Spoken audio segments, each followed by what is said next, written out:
استحکام کی بات کی ہے۔ سب احباب ان میں سیاسی حضرات بھی ہیں، مذہبی لوگ بھی ہیں۔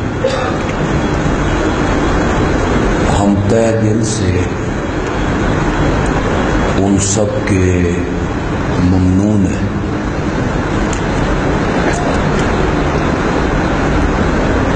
اس پوری دنیا میں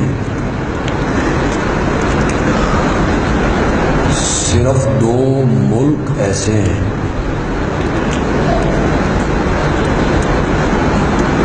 جو مذہب اور دین کی بنیاد پر بنائے گئے۔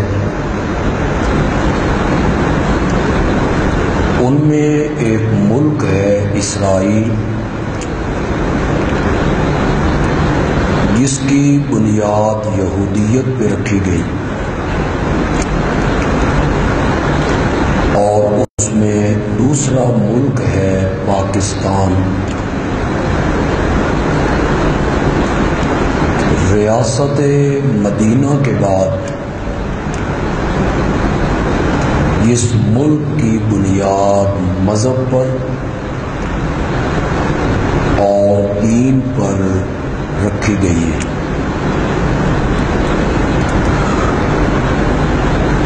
اس کے لیے جو تحریک چلائی گئی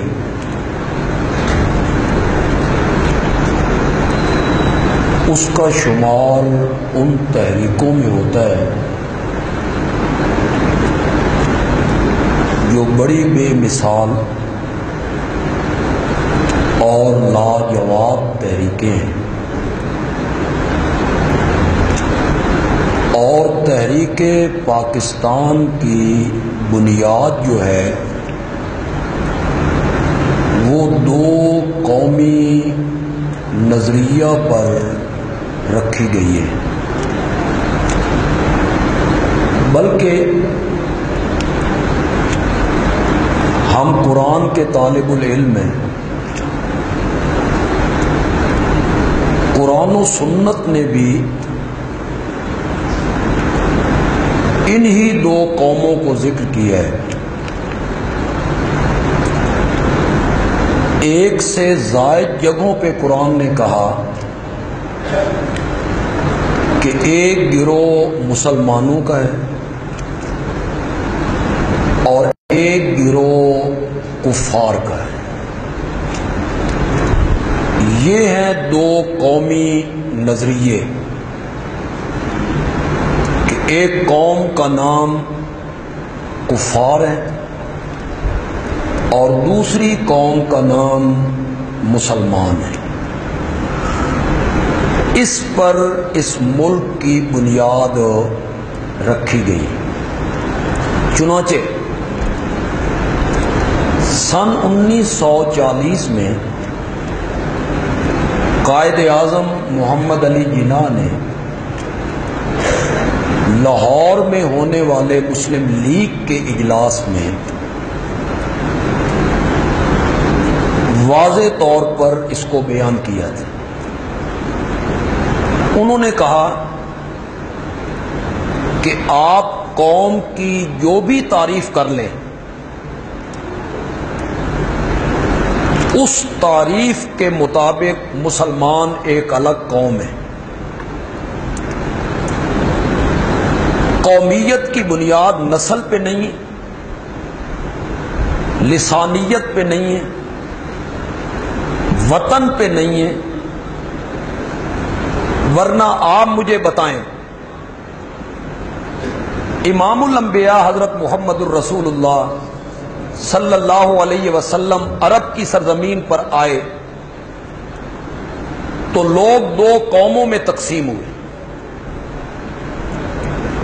ایک وہ تھے جن کا نام کفار ہے اور دوسری قوم مسلمانوں کی۔ کیا ان کی نسل ایک نہیں تھی؟ کیا ان کا وطن ایک نہیں تھا؟ کیا ان کی زبان ایک نہیں تھی؟ زبان ان کی ایک ہے، نسل ان کی ایک ہے، وطن ان کا ایک ہے، ثقافت ان کی ایک ہے، لیکن وہ جو دو قوموں میں لوگ بٹے، اس میں ایک قوم کا نام کفار ہے اور دوسری قوم کا نام مسلمان ہے۔ اس ملک کی بنیاد اس بات پہ رکھی گئی تھی کہ ہم ایک الگ قوم ہیں، ہمارا مذہب الگ ہے، ہمارا دین الگ ہے۔ اس بنیاد پر یہ ملک بنا تھا اور ملک کی تقسیم ہوئی تھی۔ آج جو لوگ اس ملک کے دشمن ہیں اور اس ملک کے نظریے کے دشمن ہیں، ان کی دو کوششیں، ایک کوشش ان کی یہ ہے